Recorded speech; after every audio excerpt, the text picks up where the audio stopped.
Are you and your players tired of going up against the same old monsters in your tabletop role-playing games? Well, in this video, I'm going to show you how to quickly make your own super unique monsters using random tables.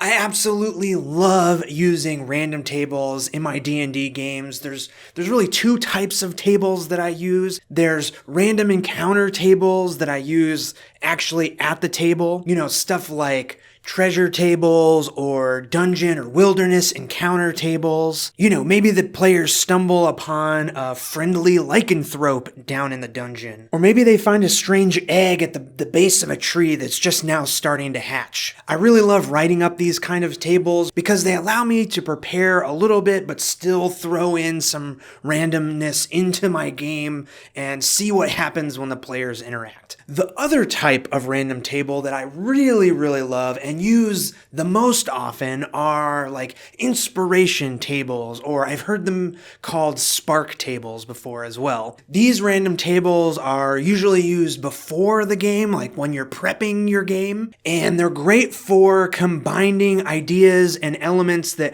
might not usually go together to create something special and unique. And this type of inspiration table is exactly what I'm going to use to create a fun and interesting monster right now. So every month on my Patreon, I make a new TTRPG zine, and what you're looking at here are the tables from this month's zine. It's called Mad Morven's Guide to Making Monsters. As you can see, they're all written out, but I haven't put them into the layout or done any illustrations for the zine yet. But the premise for this Making Monsters guidebook is that this crazy character, Mad Morven, here are some of my initial sketches of this weird warlock. He's an expert at summoning monsters, and he takes you through this process. He asks you questions and is getting you to put ingredients into this magical cauldron that will summon a crazy, unique monster. So it starts off pretty basic with what kind of monster you're summoning, and as you roll on these random tables, you add more and more details, like what makes it dangerous,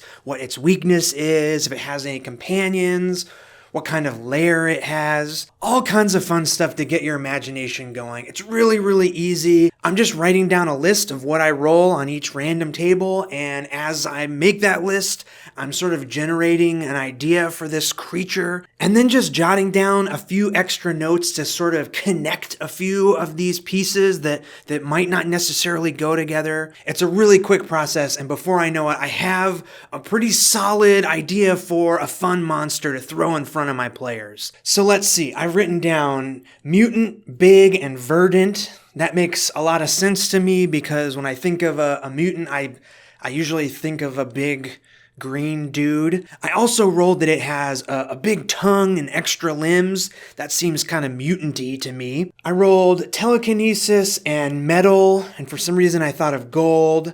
I rolled a lost pool for its lair, and it wants immortality, and its attitude is opportunistic. So that got me thinking maybe this mutant lives at the bottom of this lost pool, and there's a rumor that if you drink from the pool, you'll regain health or maybe cure some sort of ailment. But really, it's just this mutant down at the bottom of the pool that's maybe disguised as like seaweed or like plants down at the bottom of this spring, reaches up and grabs you and tries to eat you, suck out your life force, and that's what keeps it living forever. Originally, one of its powers was telekinesis, but I couldn't figure out how that quite fit in. And then its weakness was metal, and I couldn't quite figure that out, and so I was looking at the table and thought, oh, maybe electricity since it lives in water, but that was too obvious. And then I thought, oh, okay, maybe this pool does actually revitalize anyone who drinks from it, but the only way to scare off this mutant creature is to throw gold into the pool or sacrifice some precious metal or something. And maybe this creature isn't exactly weak to metal, but maybe throwing in some gold into the pool is a way of satiating its hunger so it doesn't attack you. Okay, so I'm drawing this monster on some 3x3-inch cardstock. My plan is to just make this big mutant token that I can throw down on the table when the players investigate this healing pool. The paper started to warp a little bit as I was coloring the mutant monster in, and so I decided to glue it onto a piece of chipboard just to make it a little bit sturdier. I'm using Posca markers to color this monster token. I'll have links to all the tools I'm using down in the description. And as I'm drawing up this creature, I really love using these random tables to come up with this stuff. You know, in the zine, Mad Morven asks these specific questions to sort of get your brain going. And if you can't just answer them off the top of your head, if you get stuck, you can roll on the random tables. And whenever I write random tables, I try really hard to put entries in that are helpful for the question, but also vague enough that you have to sort of fill in the details and story with your imagination. You know, when you're writing an adventure or planning for your D&D game, it's really easy to sit down and kind of get stuck and not feel inspired. And a lot of times we retread the same kind of things over and over again. And I feel like using these random inspiration tables is just a great way of getting your mind going and actually coming up with some ideas in a really quick way. So is this